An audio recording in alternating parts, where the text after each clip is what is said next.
You just signed your own bankruptcy papers, Mr. Callahan. That's what the HOA president screamed at me, right across her fancy mahogany desk, face twisted up like she'd just bitten into a lemon. And you know what? For a split second, I actually wondered if maybe she was right. Because 3 days earlier, I'd bought myself 2 acres of forgotten forest for $20 at a county auction. Just $20. Most folks didn't even bother to show up, just me and a stack of forms, so old the ink had gone gray. I thought I was building the cabin my wife Emma used to dream about, back when she was still around to sketch porches on napkins and write about silence in her journals. But what I got was a fight I never saw coming in a secret that would blow the whole town wide open. Let me back up a sec. That day, I stood on my land, envelope in hand, brown, brittle, flaking at the corners like autumn leaves. Inside, a land patent dated 1872, ink faded, but the words were all there: Forest Reserve Patent, Federal Grant. The county clerk had just handed it to me with the deed, like it was some leftover Christmas card. $20. That's all they wanted. I laughed out loud, standing under those pines so tall and silent, thinking Emma would have loved the Isher silence, her wildflowers, her kind of peace, you know? The kind you only hear in the woods when the world stops talking. After Emma died, I'd found her journal buried under a stack of half-finished books. Every page another note for the future. She knew I'd have to build alone. So I quit my job as an ecologist. Yeah, it sounds dramatic, but when your person's gone, you either build or you break. I started haunting the county library, flipping through microfiche, old property files, learning about forgotten laws and land grants, and why sometimes the government just lets things go. That's where I found Itwo Acres in Pine Ridge, labeled as Unclaimed Forest Reserve. Nobody'd wanted it for decades.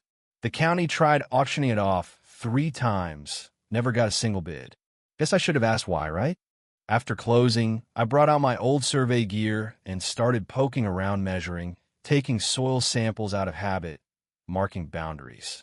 There was a creek on the east edge, slow water, smooth stones, and a family of deer who looked at me like, "Who's this idiot?" That night, I hit the Pine Ridge General Store for supplies. The old woman at the counter, glasses on a beaded chain, barely looked up till I told her I'd bought land nearby. Then she went kind of quiet, told me, "Go see Fletcher Way, the old ranger. He knows these woods." Said it with a look that was part warning, part challenge. So, next morning, I drove out past my property to Fletcher's blue house. He was splitting firewood, wiry strong, didn't waste words. Invited me in, spread out a map on the table, ran his finger down the old boundaries. He told me my land was set aside in 1872, never meant to be developed, never supposed to be sold to private hands, protected and outside local jurisdiction. I asked, so the county had no right to sell it to me? Fletcher laughed, sharp and bitter, said, "Nobody remembers federal law out here, but it's still law." He handed me a photocopy of a 19th century land survey. It read, "Preserved for conservation, exempt from local ordinances. No HOA, no zoning board, nobody's business but mine and Uncle Sam's." Fletcher told me 2 folks before me tried to buy it. Both got run off. One was an artist, one a retiree. Neither lasted more than 3 months. I asked who did the running, and he just looked at me like, "You'll see." He reminded me, "Don't let anybody tell you different. This land's yours legally. They hate that." I left his house with my head spinning, but maybe a little proud. This was Emma's land now, and I wasn't going to let anyone steal it away. I spent the afternoon wandering those woods, tracing out where her porch might go, where the wildflowers should be. That's when I heard tires on gravel. A black sedan pulled up. Woman in a business suit steps out, sharp bob haircut, folder in hand, face set to corporate threat level 5. She asked, "Are you Mr. Callahan? We need to talk about your land." Heart started hammering in my chest. I walked over, introduced myself, asked who she was. She handed me a letter, Pine Ridge Homeowners Association, gold embossed, real fancy. Her name, Brenda Thornton, HOA president. "Welcome to the neighborhood," she said, with a smile that could cut glass. "We have regulations you need to be aware of." Right there, in the road, I opened her letter. List of violations I'd supposedly committed before I even moved a stick. Failure to obtain HOA approval. Failure to submit architectural plans. Failure to pay fees. Total bill, $7,000, due in 7 days, or legal action will commence immediately. I looked up, Brenda watching me, smug like she'd already won. I told her this land was federal, exempt from local rules, and I'd done my research. She just smiled tighter now, said, "Every property within 5 miles is under HOA management, no exceptions. My lawyers would be happy to explain in court."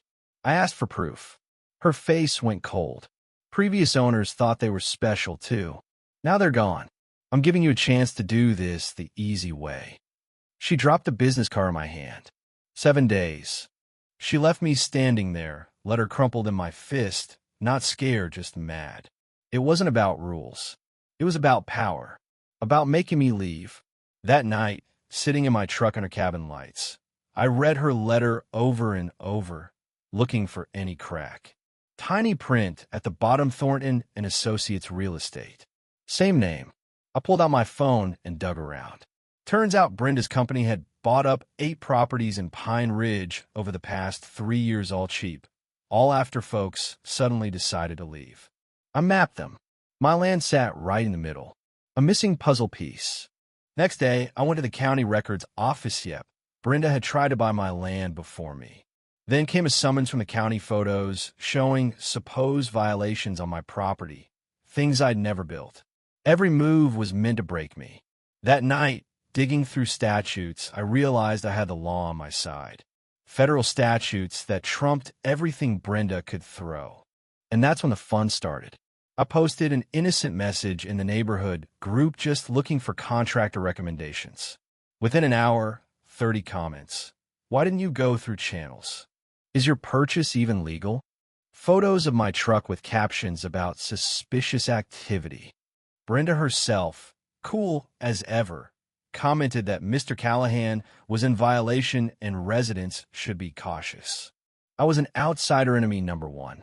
My phone buzzed all night, mostly with hate. But then, a message from Fletcher Wade. "Told you so. Be careful. She's done this before." He named 2 families Brenda had run off. Her company wanted my land for a project, some big resort. That's when I found the twist. A development proposal: Pine Ridge Luxury Resort and Spa. $45 million project. 15 acres. Eco-friendly on paper. My 2 acres were dead center without me. It couldn't be built. Brenda wasn't after community standards. She was after millions.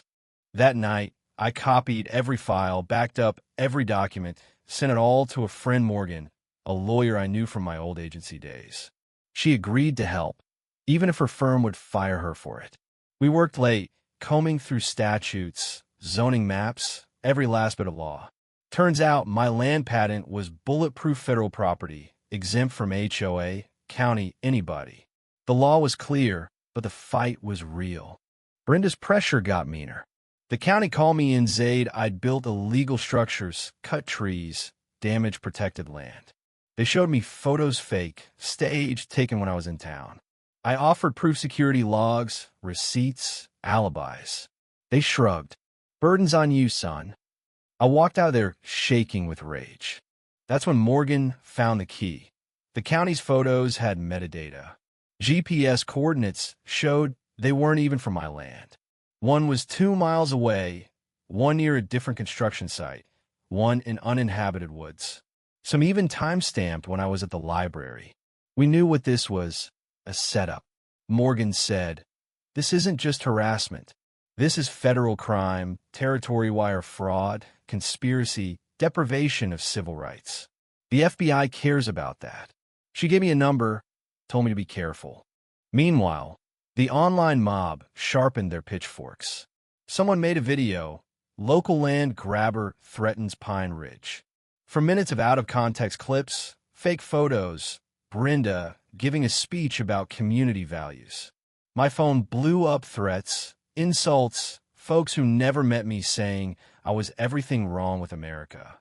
Even the general store clerk wouldn't meet my eyes. I felt the isolation settle in, thick and heavy. But then the twist. In the grocery store, a woman named Violet, retired nurse, silver hair, soft voice, stopped me. "I don't believe what they're saying," she whispered. 5 years ago, Brenda and the HOA destroyed her husband with the same tactics. He'd spiraled, sold their land for pennies, never recovered. Violet said, "I stayed quiet because I was afraid. But not anymore. You're not alone." She touched my arm. Simple, but it almost broke me. There were others, former owners, quiet allies, folks tired of Brenda's rule. And I realized maybe I could do more than just save my land. Maybe we could take something back for everyone she'd crushed. I spent sleepless nights digging deeper, tracing Brenda's operation. Turns out she had international investors, millions tied up in this resort, all dependent on my 2 acres. A leaked email chain, buried in public records, showed Brenda plotting with county officials. Escalate pressure tactics, ensure documentation appears legitimate. Code for make his life hell. I ran every county photo through forensics, pulled metadata, built a timeline, and stacked it against the fake violations. Morgan coached me, helped me organize the evidence. She said the FBI would take this seriously. When I finally called, Agent Dawson listened quietly, asked smart questions, said if what I had held up, it was felony territory conspiracy, fraud, deprivation of rights under color of law. But the feds moved slow. Meanwhile, Brenda was still coming for me. So I sent an email to everyone in Pine Ridge HOA board, county officials, every neighbor. I called for an emergency community meeting, laid out my case, said I'd present evidence, and wanted Brenda to answer publicly. Some folks sent support, most sent threats, but Brenda agreed. "Be prepared to back up your claims," she warned. I spent 2 days prepping.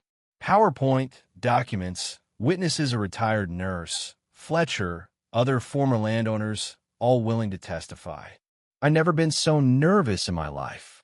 The night of the meeting, the community center was packed, 200 people, news cameras, Brenda flanked by lawyers. She went first, speech about values and standards, displayed the fake photos. The room applauded. Then it was my turn. Slide by slide, I told my story. The 1872 patent, the federal exemptions, the $45 million resort plan, the fake violations. I explained the metadata, showed how the county's evidence was manufactured. Then the emails, final acquisition target, escalate pressure, ensure documentation appears legitimate. I ended with a question. If this is about community standards, why does Brenda Thornton stand to make millions? Brenda lost her cool, accused me of stealing documents, called me a liar, threatened legal action, dropped the senator's name. Her lawyers tried to calm her, but the room was buzzing, neighbors looking at her, at me, at the evidence. Then, quietly, federal agents entered the room. No drama, no handcuffs for the cameras. By midnight, word was out Brenda Thornton was in federal custody, the FBI investigating the whole scheme. The HOA board was dissolved, the county officials arrested, Brenda's company bankrupt, the resort project dead before it even started. 2 weeks later, the indictments came down. 7 federal charges for Brenda, years in prison hanging over her head. The Pine Ridge HOA issued a formal apology to everyone she'd hurt, set up a victim fund, try to help families buy back their land. 5 did. The rest just wanted peace. I made my 2 acres into a nature preserve, built Emma's cabin with a porch and wildflowers, her journal on the mantle. The attorney who helped me quit her firm opened her own practice. I help out. Sometimes maybe there's a purpose in what I went through after all. When I sit on the porch at sunset, the pines whispering overhead, I think about how close I came to giving up, about how justice doesn't always come easy, but it's worth fighting for. The trial's set for spring. I'll be there. I'll tell the truth. And maybe, just maybe, next time someone stands up to power, they won't have to do it alone. So, what do you think was a justice or just luck? Does standing your ground really change anything? Or am I just a stubborn fool who got lucky once? Drop a comment, tell me your story, what you'd fight for, and if you've ever stood up when the world said sit down.